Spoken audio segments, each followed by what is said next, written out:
साहब की बात बताऊं, उनके 4 बेटी पैदा हुई, बेटा नहीं हुआ। तो बीवी ने हमल के बाद कहा, हे अल्लाह, अगर मेरे घर में बेटा पैदा हो गया तो मस्जिद में ढोल बजवाऊंगा। अल्लाह की शान देखो, बेटा पैदा हो गया। बड़ा बेनियाज है, तुम्हारी मन्नत गलत हो मगर वो तो करम वाला है, मेहरबान। अब जब बेटा पैदा हो गया तो बुलाया शौहर को, ए मियाँ, हमारी नीयत यही रही, यही मन्नत रही और इसका पूरी करेंगे। ये हमारा कमिटमेंट है अल्लाह से कि लड़का पैदा होगा, बेटा पैदा होगा तो हम मस्जिद में ढोल बजवाएंगे। मुफ्ती साहब बोले, अभी मैं 40 दिन जमात से लौटा हूँ, मस्जिद में ढोल?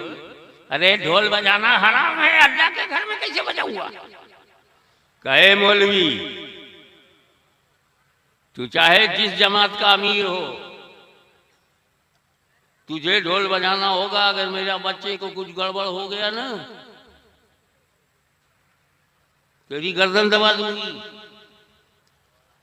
और नहीं बजाएगा तो जा मस्जिद में रहे, इधर आना मत, वजू का पानी पी पी के रहे। तिरियाहट, वो कहा भैया गनीमत है, ये अजीब औरत ढोल बजवा रही है, कम से कम उससे तो बेहतर है जो 14 साल के लिए बनवास नहीं करा रही है। घबराए हुए आए, ढोल मस्जिद में, मेरी इमामत का क्या होगा? सहारनपुर को क्या जवाब दूंगा? मरकज से पेमेंट रुक गया तो घबराहट बढ़ गई। अब जुमे का दिन है, इमाम साहब गर्दन में ढोल लटकाए मस्जिद में दाखिल हुए। नमाजियों ने देखा, ये क्या रूप है? मौलाना गले में ढोल। बीवी का खौफ, सुन्नी होता तो बीवी से ज्यादा अल्लाह से डरता, अल्लाह से ज्यादा बीवी से डरता। गले में ढोल लटकी हुई है, पब्लिक देख रही, सब हैरत में है। मिंबर पर खड़ा हो गया, चालाकी देखो, बोले आज मैं तुमको सिर्फ ज़बानी फतवा नहीं दूंगा, प्रैक्टिकल फतवा। बागी ने पूछा, प्रैक्टिकल फतवा कैसा? कहा, देखो ये ढोल है गले में, ये ढोल है, इधर से बजाओ तो हराम, इधर से बजाओ तो हराम, दोनों को साथ साथ बजाओ तो हराम। ढोल बज गई,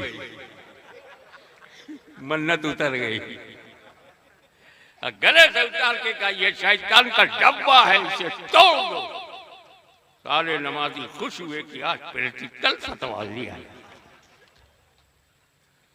और बीवी से कहा, जा, मैंने ढोल बजा दिया। खैर ये तो वहाबी था, मगर उसने जो मन्नत मानी वो सहाबी था। मोहब्बत में, जोश अकीदत में, जन्नत पसंदी में, कि आई विल किस द डोर ऑफ पैराडाइज। अब जब होश आया कि मुराद पूरी हो गई, चूमू कैसे? तो हर मर्ज की दवा है सल्ले अला मोहम्मद। सीधे नबी करीम के पास गए, या रसूल अल्लाह, मैंने ये मन्नत मानी थी कि अगर मेरा ये काम हो गया तो मैं जन्नत का ऊपरी और नीचे की चौखट चूमूंगा। अब सरकार जन्नत है कहाँ? उसका दरवाजा कहाँ? मैं जन्नत जाऊं कैसे, चूमू कैसे? आप ये जन्नत में पहुंचा दो ताकि मैं मन्नत पूरी कर लूं। सरकार ने पूछा, क्या तेरे माँ बाप हैं? कहा, अल्हम्दुलिल्लाह, मेरा बाप भी है, मेरी माँ भी है। सरकार ने कहा तेरा काम हो गया, घर जा, अपने बाप का माथा चूम ले और अपनी माँ का कदम चूम ले, जन्नत का दरवाजा चूम लिया। ये है माँ बाप। एक और साहबी का मामला है, आखिरी वक्त है, जबकि कुरान में है कुल्लन वादल्लाहुल हुस्ना, अल्लाह ने सारे सहाबियों से जन्नत का वादा कर लिया। कुल्लन, कुल का कुल, एवरीवन, ऑल सहाबा, विदाउट एनी एग्जम्पशन। मगर एक साहबी का हाल ये है कि आखिरी वक्त है, कलमा पढ़ना चाहते हैं मगर मुंह से कलमा निकल नहीं रहा। सोच तू कहां, सहाबी कहां। जब ये खबर रसूल पाक तक गई कि एक बंदा है जो आखिरी वक्त है, कलमा पढ़ना चाहता है, मुंह से कलमा नहीं निकल रहा है, तो रसूल पाक ने पूछा क्या इसके माँ बाप हैं? जवाब दिया रसूलुल्लाह बाप नहीं है मगर माँ है। का बुलाओ माँ को। माँ को बुलाया। सरकार ने पूछा क्या तू अपने बेटे से नाराज है? कहा या रसूलुल्लाह मैं बहुत नाराज हूं, मैं बहुत नाराज हूं अपने बेटे से, तो माफ कर दो। आप हुक्म देंगे तो मैं जबान से माफ कर दूंगी, मगर बात जो दिल की है, ये हमेशा अपनी बीवी को मुझ पे तरजीह देता। ऑलवेज ही before his wife then me. हमेशा ये प्राथमिकता देता था बीवी को, उसकी बात मानता था, मोहल्ले वालों की बात मानता था, मुझे नहीं मानता था, मेरी बातों को रद्द करता था, मुझे बहुत दुख देता था। आई कांट, मैं माफ नहीं कर पाऊंगी, आई एम सॉरी। हुजूर सल्लल्लाहु अलैहि वसल्लम ने फरमाया जाओ लकड़ियां ले आओ। लकड़ियां आ गई, आग लगा दो, लकड़ी में लगा दी गई। सरकार फरमाए तो कुछ टाइम लगता। जब शोले भड़के, हुजूर ने कहा जायश का बेटा लाके इसी आग में डाल दे। ममता तड़प गई, या रसूलल्लाह मेरी आंखों के सामने मेरे बेटे को जलाइएगा। क्या हुआ है तुझे? इस मामूली सी आग में बेटे को जलता हुआ नहीं देख सकती तो जहन्नम की आग में जलता हुआ कैसे देखेगी? या रसूलल्लाह मैंने माफ किया, मेरा खुदा माफ करे, आप माफ करे। इधर मां ने माफ किया, उधर वो कलमा पढ़ने लगा।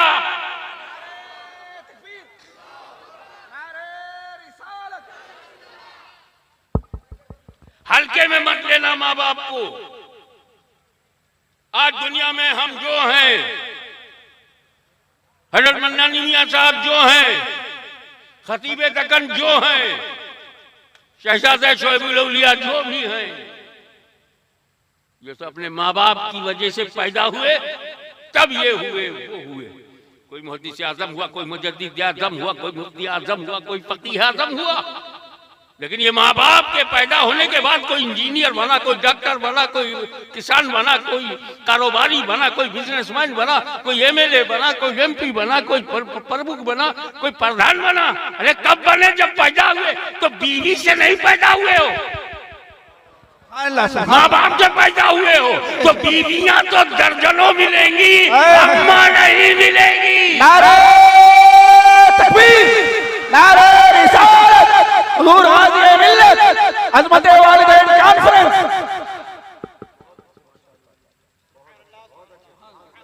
एक बात डंके की चोट पर कहता हूं कि अगर तुमने 10 बार हज किया है, एक ही फर्ज था। अगर तुमने रमजान के 30 रोजे रखे हैं, उससे ज्यादा रखे हैं, हालांकि 30 ही एक ही महीना फर्ज था। हजारों रोजे, 10 हज, 40-50 साल की नमाज, नोट कर ले। तेरी 40 साल की मुसलसल नमाज, तेरा 40 बरस का रोजा महशर में काम नहीं आएगा। नौजवानों, अगर तेरे माँ बाप नाराज है, अंदाजा लगा, अल्लाह ने अपनी जात के बाद माँ बाप की जात का जिक्र करके बताया कि ये तेरी माँ इसे हल्के में मत ले, ये औरत ही नहीं है, इसने बलिदान, कुर्बानी, तकलीफें, मुसीबतें एक दिन नहीं, एक हफ्ता नहीं, एक महीना नहीं, 9 महीने तक तुझे झेलती रही। आज तू बीवी को पाकर मस्त हो गया, कोई बात नहीं, लेकिन फिर भी मामा है। हाशमी ये नहीं कहता कि बीवियां मोहब्बत नहीं करती, मैं बीवियों की मोहब्बत से इनकार नहीं करता, लेकिन इतनी बात तो सोच, बीवी ने तुझसे तब मोहब्बत किया जब तू भी जवान, वो भी जवान। बीवी ने तब मोहब्बत किया जब तूने खाने के लिए रोटी, रहने के लिए घर और पहनने के लिए कपड़ा दिया। तब बीवी ने तुझसे मोहब्बत तब किया जब तूने उनके लिए जेवरात बनाए, दागीना बनाया, सोना चांदी लाके दिया। तब लेकिन माँ ने तुझसे मोहब्बत तब किया है जब पैदा होके तू हिल नहीं सकता था, बोल नहीं सकता था, एक बेकार टुकड़ा था, उसे गले से जो लगाए उसे माँ कहते हैं, और जो मर्द से काम चलाए उसे बीवी कहते हैं। नारे तकबीर, नारे रिसालत, अज़मते वालिदैन। एक बात और बता दूं, एक साहबी रसूल जवान हुजूर सल्लल्लाहु अलैहि वसल्लम के पास आए, या रसूल अल्लाह, मेरे अब्बा की एक आदत है, मैं परेशान हूं। सब जो अपने दिल की बात थी सरकार को खोल के बता देते थे। या रसूल अल्लाह, मेरे अब्बा की आदत ये है, जब कभी आते हैं घर में मेरी पॉकेट में हाथ डालते हैं, जितना चाहते हैं रुपया निकाल लेते हैं बिना इजाजत, विदाउट परमिशन, और ये अक्सर करते रहते हैं।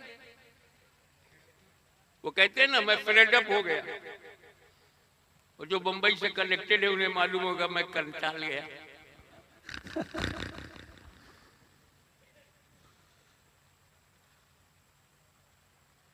और जो समझदार लोग हैं कहते हैं मैं अमित शाह हो गया। एक ही झटके में, अभी तो झटके खाने का जमाना आ रहा है, तो परेशान कि मेरे अब्बा मेरी जेब में हाथ डाल के जितना चाहते निकाल लेते, बताते तक नहीं या रसूलल्लाह मैं क्या करूं। तो जो सरकार के अल्फाज हैं वो बता रहा, अंता वो मालो का ले, अभी तू, तेरा माल तेरे बाप का है। सुभान अल्लाह। तो हर बेटा बाप की प्रॉपर्टी है। Every son is property of parents. माँ बाप तेरे मालिक है, तू उनकी मिल्कियत है। अगर बीवी बगैर इजाजत शौहर की जेब से पैसा निकाले तो चोर है, और माँ बाप निकाल ले तो उनका जोर है। इसलिए अज़मत वालिदैन कॉन्फ्रेंस किया जा रहा है, ताकि पटा लो अपनी अम्मा को, अपने वालिद को, राजी खुदा रसूल हो जाए। सुभान अल्लाह। एक जरूरी बात, औलिया अल्लाह की कब्रों को चूमना चाहिए या नहीं? सुभान अल्लाह।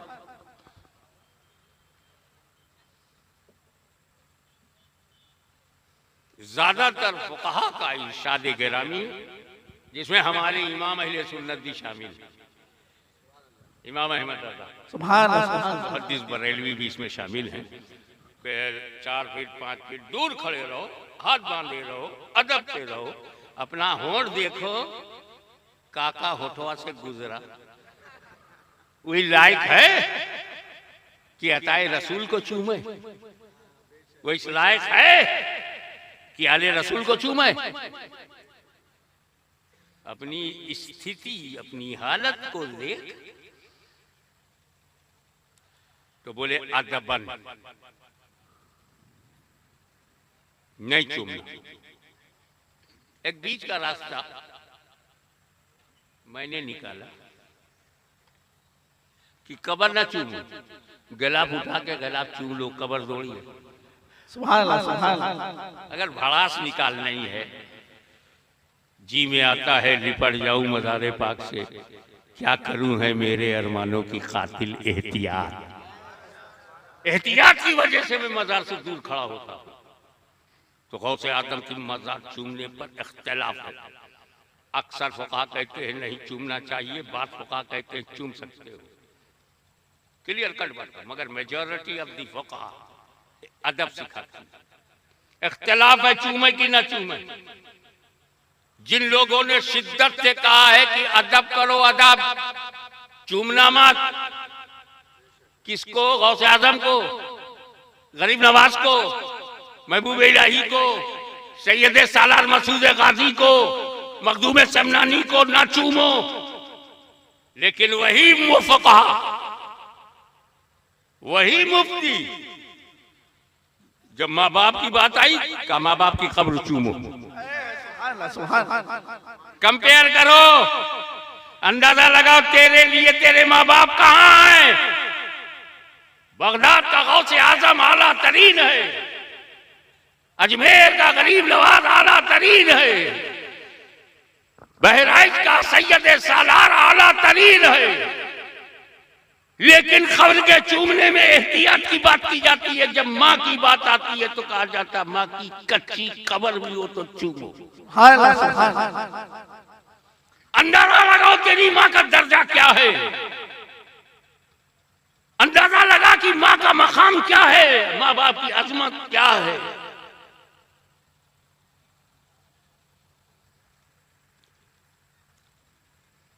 वैसे चूमना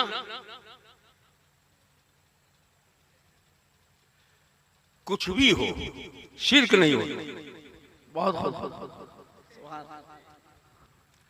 क्योंकि रसूल पाक शिर्क मिटाने आए थे।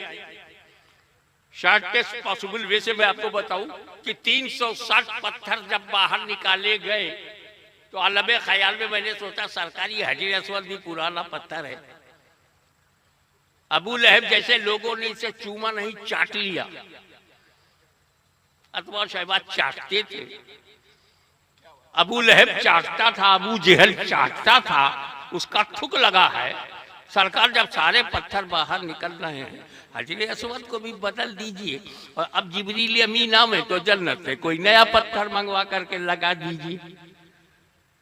सारे पत्थर क्यों नहीं, संपूर्ण क्रांति 360 पत्थर निकले थे तो हजर असवद भी निकाल देते। तब विजदान ने जवाब दिया, हाशमी मेरा नबी पत्थरों का दुश्मन नहीं है। क्या बात है, मेरा नबी पत्थरों का दुश्मन नहीं है। हाशमी सुन, ये मदीने वाला, ये मक्की मदनी, ये पत्थरों का दुश्मन नहीं है। काबे से वही पत्थर निकलेगा जो पूजे जाते थे, वो नहीं जो चूमा जाता था। नारे तकबीर, नारे रिसालत, हुजूर गाज़ी मिल्लत, मसलके आला हजरत। अब लास्ट बट नॉट लीस्ट, नौजवानों, अगर तुम्हारे माँ बाप दोनों हैं तो अपने माँ बाप की किसी बात को ना मत बोलना। पैदा हुए तुम 5 बरस के हो, अम्मा जो बोली यस, अब्बा जो बोले यस। 8 साल के हुए, जो अम्मा बाप बोले ओके। 12 साल का तू हो गया, जो माँ बाप कहे हाँ। 14 साल का हो गया, जो माँ बाप कहे हाँ। आखिर बालिग हो गया, तू जो बोले अम्मा अब्बा बोले हाँ, तो गुलाम बन गया ना तू, गुलामी समझ गया तू, प्रैक्टिकल प्रॉपर्टी बन गया तू, अपने माँ बाप का गुलाम बन गया। 15 साल गुजर गए, कभी ना किया ही नहीं, न माँ को न बाप को। तो हमारे अंदर क्वालिटी पैदा हो गई कि हम 2 की अतात कर सकते हैं, हम एक वक्त में 2 के गुलाम बन सकते हैं। और प्रैक्टिस किया माँ बाप, और इस प्रैक्टिस से हम गुलाम बन गए 2 के, और ना नहीं किया 2 से तो जब माँ बाप दुनिया में नहीं रहेंगे तो यही गुलामी काम आएगी और हम गुलाम बन जाएंगे अल्लाह रसूल के। हम गुलाम बन जाएंगे अल्लाह रसूल के। तो घर से प्रैक्टिस किया और जन्नत तक माँ बाप की अतात और माँ बरदारी हमें अताते इलाही और अताते नबवी की एनर्जी अता करती। अजमत वालिदैन का मतलब यह है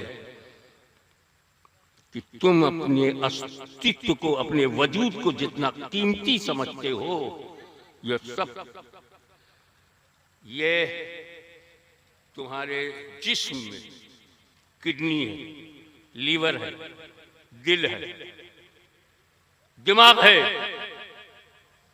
भेजा है, आंखें हैं, जिंदगी के लिए जितनी जरूरत है सब है। दिल ना हो तो क्या करते, दिमाग ना होता तो क्या करते, जिगर ना होता तो क्या करते, कलेजा ना होता तो क्या करते। मुझे बता, तेरे जिस्म में ये सारे बदन के टुकड़े तेरी मां के खून से। तो मां वही है जिसके खून से हम बने हो। मां वही है जिसकी कोख से हमने जन्म लिया हो। मां वही है, पुत्र वही है जो मां की कोख से जन्म ले। माता वही है जिसकी कोख से पुत्र जन्म ले। ये मेरे घर में जो एक औरत है, उसी की कोख से मैं पैदा हुआ हूं, वही मेरी मां है। हमारी मां बाजारों में नहीं है, हमारी मां व्यापारियों में नहीं है। हम अपनी मां का दूध पीते हैं, मां का दूध बेचते नहीं। और अगर हम तुम्हें कुछ नहीं कहते, कोई जबरदस्ती नहीं, अगर उन्हीं की औलाद हो और पशु के कोख से जन्म लिया है, तो तुम्हारा मुकद्दर है। क्योंकि आदमी से सर्वश्रेष्ठ सृष्टि में कोई नहीं है। तो अगर औरत से पैदा हुए हो तो सुपीरियर है, और जानवर से पैदा हुए तो इंफीरियर है। तुम ही नीचे जा रहे हो तो मैं कौन होता हूं हाथ पकड़ के ऊपर लाने वाला। Your choice. लेकिन याद रखना, मां अगर नाराज है तो न मौलवियत काम आएगी, न इबादत काम आएगी, न 40-40 दिन तक भटकना रहना काम आएगा, न हज और ज़कात की अदायगी काम आएगी। माँ बाप को हल्के में मत लेना। कुरान कहता वला ताबुदू इल्ला इय्याहू, अल्लाह के सिवा किसी की इबादत न करो। और आपका शैतान घुस गया, कहा यार अगर ये माँ बाप का हो गया तो अल्लाह रसूल का हो जाएगा। माँ बाप का हो गया तो अल्लाह रसूल का हो जाएगा। तो कहा डिवीजन करो माँ बाप में। अम्मा का हो जाए, अब्बा को छोड़ दे। इब्लीस सोचा मेरा काम तो हो गया, अम्मा का हो जाए और अब्बा को छोड़ दो। आपके दिल में घुसा, आपके विचारों पे कब्जा किया और आपने एक ट्रक खरीदा, उस पर ले माँ की दुआ, माँ की दुआ, जय माता दी। माता, हाँ तो क्या पिता गाली देता है? माँ की दुआ तो क्या बाप बदुआ देता है? काट दिया लोगों ने बाप से। शायरों ने भी माँ माँ। किसी को घर मिला, किसी को मकान में सबसे छोटा था, मेरे हिस्से में माँ आई, बाप नहीं आया। इसीलिए कुरान ने वालिदा नहीं कहा, वबिल वालिदैन, माँ बाप दोनों की फरमाबरदार बनो। मीठा मीठा तो सभी पी जाते हो, जब बाप कोई कड़वी बात कहे, जब बाप कोई कड़वी बात कहे, दिल को दुखाने वाली, उस पर को अच्छा अब्बा। ये है अताअत फरमाबरदारी। फजर में गहरी नींद आ रही है मगर उठ के नमाज पढ़नी है, ये है अल्लाह की फरमाबरदारी।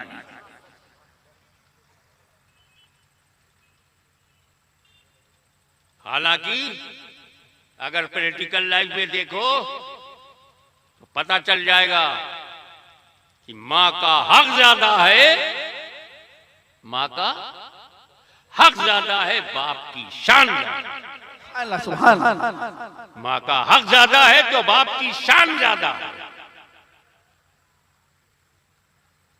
बाप से लड़ता है, बहस करता है।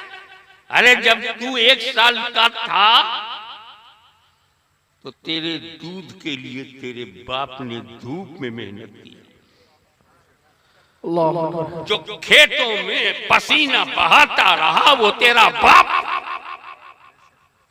जो कारोबार में नफा कमाता रहा और तेरे मुंह में रोटी डालता रहा वो तेरा बाप था। तेरा कर्जा अदा करने के लिए जो दिन और रात मेहनत करता रहा तेरा बाप था। तुम्हें कॉलेज में भेज करके पढ़ाने वाला तेरा बाप। 2 साल 3 साल दुबई में जाकर के कमा करके पैसा लाकर घर बनाने वाला तेरा बाप। गोंडा बलरामपुर छोड़कर बंबई कलकत्ते में भटकता रहा तेरा बाप। तेरी मां कमरे में बन रोटी पकाती रही बस। दौड़ धूप करने वाला तेरा बाप, पैसा कमाने वाला तेरा बाप, परवरिश करने वाला तेरा बाप, तरबियत करने वाला तेरा बाप। तो मां ने दर्द की जो लहरें हमारी पैदाइश के लिए बर्दाश्त किया, मां का हक ज्यादा। और हमें खिलाने पिलाने के लिए मेरे बाप ने जो मेहनत किया, मेरे बाप की शान ज्यादा। इसीलिए अल्लाह ने फरमाया वला तुशरिकू बिही शैअन व बिल वालिदैनि इहसाना वला ताबुदू इल्ला इय्याहू व बिल वालिदैनि इहसाना। मैं मुबारकबाद देता हूँ इस पूरे इलाके को कि वक्त की सबसे बड़ी जरूरत बच्चों को माँ बाप का गुलाम बनाना। सच्चे माने में जो गुलाम हो जाता है वही पैरोकार इस्लाम हो जाता है। सुभान अल्लाह। और नौजवानों, जन्नत घर के अंदर है, बाहर ढूंढने की जरूरत नहीं। एक आखिरी बात, आदत बनाओ। और ये आदत मैं कह नहीं रहा हूं, इस पर मेरा अमल था, आज भी है। मैं अपनी माँ का जब भी सामना हुआ, मैं होठों से अपनी माँ का कदम चूमता था।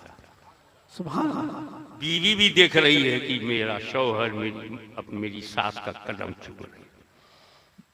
नूरानी भी देख रहा है कि मेरा बाप मेरी माँ के, अपनी माँ के कदम को चूम रहा है। वो अपनी माँ का कदम चूमने लगा। तुम अपने माँ बाप का कदम चूमो। कदम चूमने में साइड इफेक्ट अच्छा है, तेरा घमंड जाएगा, बाहर की दोस्ती का असर जाएगा। ये जो बाहर के दोस्त आते हैं, चलो KFC में, चलो बर्गर खाते हैं, चलो कोका कोला पीते हैं, चलो चाय पीते हैं, और ये दोस्त माँ बाप से दूर ले जाते हैं। रोजाना जब तू अपने बाप का कदम चूमेगा, अपनी माँ का कदम चूमेगा, तो 1000 दोस्त भी तुझे बहका नहीं सकते। ये वजीफा बना ले नौजवान, आज ही से ये वजीफा बना ले कि जब तू घर से बाहर निकलेगा तो माँ बाप का कदम चूमेगा, और जैसे ही बाहर से अंदर आएगा माँ बाप का कदम चूमेगा। इधर तू कदम चूमता रहा, उधर करम बरसता रहा, और वबिल वालिदैनि इहसाना का हुक्म अमलन पूरा हो गया। वाखिर दावा।